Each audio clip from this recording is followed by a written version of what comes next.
দেশের জন্য দশের জন্য আসুন কিছু করি, সুজলা সুফলা শস্য শ্যামল সোনার বাংলা গড়ি।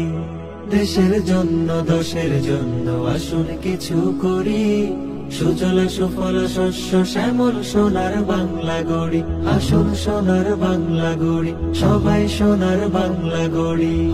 ফাঁকা মাঠে রাস্তার ধারে তাল গাছ রোপণ করে দেশ ও জাতি উপকার পাবে শত বছর ধরে।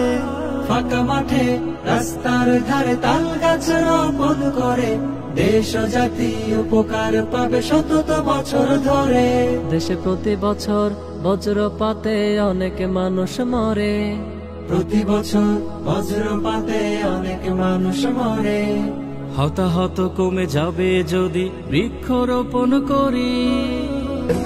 আমি আশা করি যে আপনাদের এই যে তাল বীজ রোপণের যে এই মহৎ উদ্যোগ, এরকম আরো অন্যান্য উদ্যোগ গ্রহণ করবেন, যেগুলো সমাজ সংস্কার, সমাজের বিভিন্ন মানুষের প্রয়োজনে পরিবেশ সবকিছুতে দেশ থেকে সমাজ সব জায়গায় পজিটিভ একটা ইম্প্যাক্ট করে।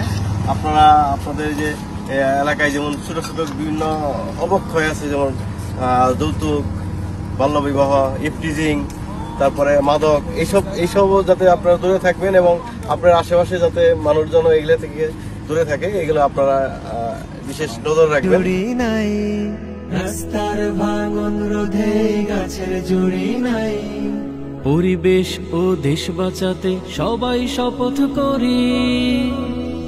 সোনার বাংলা গড়ি, আসুন সোনার বাংলা গড়ি। সোনার বাংলা গড়ি, সবাই সোনার।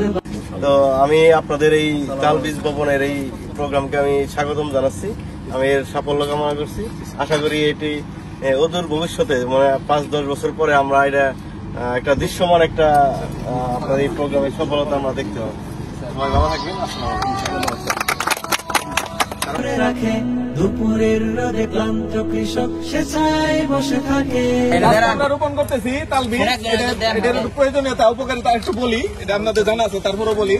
বজ্রপাত পড়ার সময় যদি এখান থেকে 100 মিটার দূরে পড়তে চায়, অনেক আগে এটা যদি 200 ফিট উপর বা 100 ফিট উপর সে কাছে পাবে, তখন সে তাল গাছ আকর্ষণ করবে, এখানে এসে ধাবিত হবে।